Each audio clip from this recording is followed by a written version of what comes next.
मायका और ससुराल। एक औरत की दर्द भरी कहानी।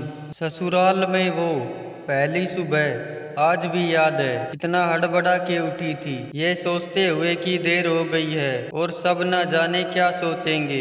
एक रात ही तो नए घर में काटी है और इतना बदलाव, जैसे आकाश में उड़ती चिड़िया को किसी ने सोने के मोतियों का लालच देकर पिंजरे में बंद कर दिया हो। शुरू के कुछ दिन तो यूं ही गुजर गए। हम घूमने बाहर चले गए।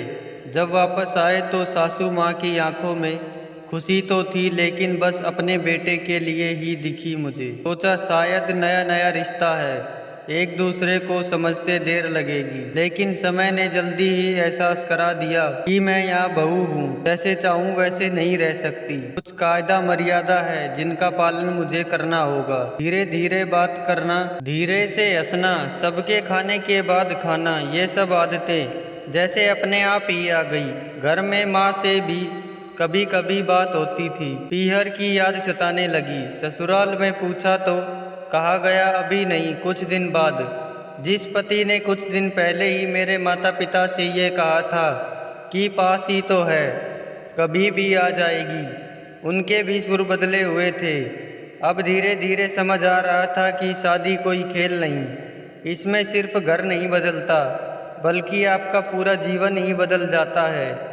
आप कभी भी उठ के अपने पीहर नहीं जा सकते, यहाँ तक कि कभी याद आए तो आपके पीहर वाले भी बिन पूछे नहीं आ सकते। पीहर का वो अलड़पन, वो बेबाक हंसना, वो झूठे मुंह रसोई में कुछ भी छू लेना, जब मन चाहे तब उठना, सोना, नहाना, सब बस अब यादें ही रह जाती हैं। अब मुझे समझ आने लगा था कि क्यों विदाई के समय सब मुझे गले लगाकर रो रहे थे।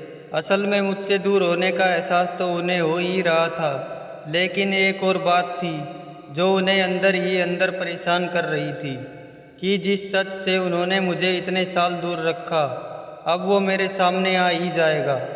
पापा का ये झूठ कि मैं उनकी बेटी नहीं बेटा हूँ, अब और दिन नहीं छुप पाएगा। उनकी सबसे बड़ी चिंता यह थी, अब उनका ये बेटा जिसे कभी बेटी होने का एहसास ही नहीं कराया था, जीवन के इतने बड़े सच को कैसे स्वीकार करेगा।